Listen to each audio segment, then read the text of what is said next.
So guys, another Monday, another new week in the shop. What do we got going on today, this week?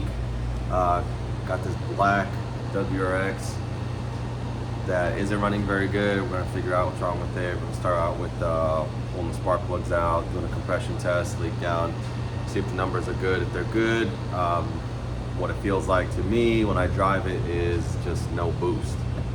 Just kind of falls flat on its face when you step on the gas.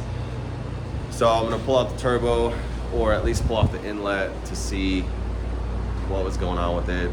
My guess is I'm gonna find a bunch of shaft play. These FA20 turbos are starting to go out little by little. You're pushing them hard, you're not changing the oil frequently, you're running it hard, not letting it cool down, you're not letting it warm up, those kinds of things, and just leads to premature failure. There's no thing like, oh, the turbo oil feed line goes out, where it's a common issue and your turbo goes out. No, they're actually pretty good. We pushed them quite a bit, almost 400 horsepower with the right supporting mods. So we're gonna figure out what's wrong with this one. We got a pilot, or not a pilot, a Ridgeline up there that's getting an oil pump reseal. So we'll take off the timing belt, water pump, oil pan, and then finally the oil pump, and then it's got like one little gasket in there, and then it's mostly RTV. So we're gonna clean that off and reseal it, put all new timing stuff back on, fill it all new coolant, all that kind of jazz, to make that thing run another 100K. It's got 185,000 miles on it. So that's probably going to be a couple days worth of work. I've also got an older Legacy, like a 96 Legacy wagon outside, that I need to start disassembling and pulling the motor out. We're going to have maybe Mike the Subaru guy, maybe Auto Spec, kind of like who's available, to do it. In a timely fashion. We've got time for that one. So we'll do a video on that one when that one comes in. And what else we got? There's an MDX back there. It's an Acura MDX. It's like a 06. The window regulators fall, and then your glass just drops right down into the door. Super common, along with door locks. I just did a bunch of door locks on it, and then the window goes out. One of these customers is just around the corner, so it's really easy for them to drop off the car. I was able to grab the part, and it should be coming in here any minute now. And I've got my ACP turbo. I actually got two of them. One's for my build, and one is for my buddy that we're doing his other 900 block, or the other 900 block that we still got sitting there. Back there is for him. He's got a wide STI. You guys will probably see it when we bring it in, and I'm gonna help him do some of the work on it. I'm gonna do like a buddy deal, pretty close to him at this point. I don't usually do that, but for the good friends, I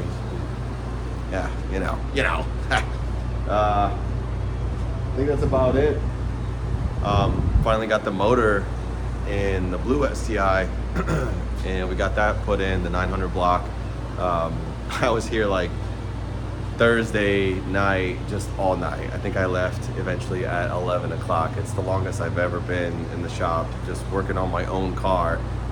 You know how it is. Some of you guys go home, you go to the garage, you work on it. Your lady's like, "Hey, what are you doing?" You're in your garage, but I'm here in the entire facility with all my tools and everything.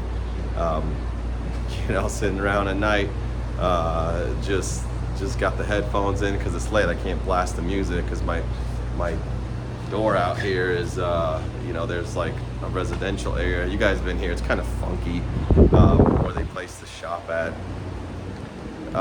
Where they placed the building at, actually. Hey, beggars can't be choosers. When I found this place, it was not like, oh my God, I want to be in this area. But what did turn out is there's not a lot of traffic from like regular people. I could imagine if I was on a big through street, like if I was on Indian School, which is like just kind of out there, just right outside.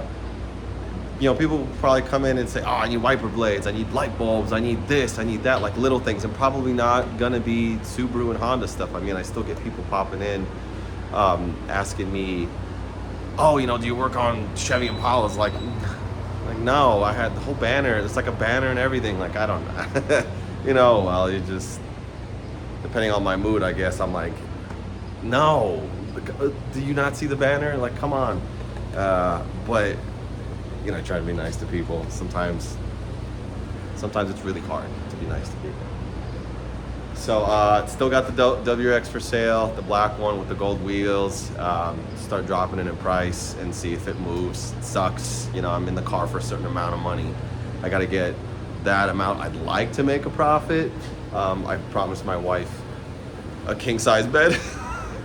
Once the car sells, we'll get king size bed. My little toddlers, my 3 and 4-year-old, are starting to kind of come back into bed.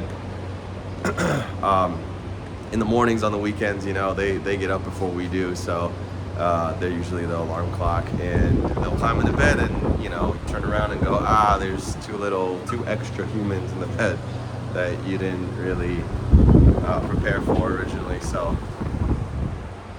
yeah, got to sell that car, so we get ourselves a nice big bed. So that's going to probably be the week, between this large oil pump job and the disassembly of the motor and getting it out there and prepping, and I'm going to put the that BCP turbo, which, by the way, I'm going to do a video unboxing. It's kind of cool pulling out fresh, very expensive turbo out of a box, just kind of seeing all the little things. I kind of peeked open in there and I was like, oh, okay, this will be a fun one. So stay tuned for that. Like and subscribe. I know I didn't really do one last week. I didn't do one every day. I don't feel like I need to do one every single day. At least we're gonna try and do a weekly one. You guys tell me, put it in the comments. Do you like to see every single day? Do you like comments in the unboxing stuff? Should I talk? Should I not talk? Should I just put a video on it? I'm learning, hoping to get some nice feedback from you guys. Yeah, so well, at least I'll do a weekly one. I feel like if I do every day, I'm gonna get bored of myself. But I need to practice listening to myself on camera, and try not to say a lot, which I do. Which listening to the video, you go back and you check the tape and you're like, it's a lot of ums, and it's impossible to stop because I'm super nervous doing this. There's nobody here. It's just me. Like, Emilio's not even here yet. I mean, he comes in, well, he used to. Anyway, that's a different story. But there's no one here, so I don't know why I'm so nervous doing this. It definitely does help walking around with it. And I don't know if I'm making you guys sick. Please let me know. I'm taking any sort of criticism with a grain of salt. So, don't go too hard. All right, and maybe we'll do one at the end, maybe the beginning of the week, maybe the end of the week, kind of wrap up the week. Fridays are kind of cool. Not Fridays. My Thursday would be my Friday because it's my 4th day. So it's kind of cool to just kind of wrap up the week and, hey, this worked, that didn't work, this is coming, over, or this is staying the night or staying over the weekend. Those teal Brembos that we did, that was really cool. That worked out. It was a little funky because they were Brembo Golds. We put them on a VA, but I didn't get the brackets, so I called K&S. K&S overnighted. Shout out to K&S Brakes for hooking us up for that one, and that job worked out really well. The customer's very happy with his color choices. I got it done in the time that I said I was going to get done. Obviously the estimate went up a little bit. Shout out to John. Thanks, man, for understanding. Hopefully, I know you like it, so sometimes shit happens, right? And so stay tuned. I guess like and subscribe, please. And I will see you guys at the end of the week, possibly.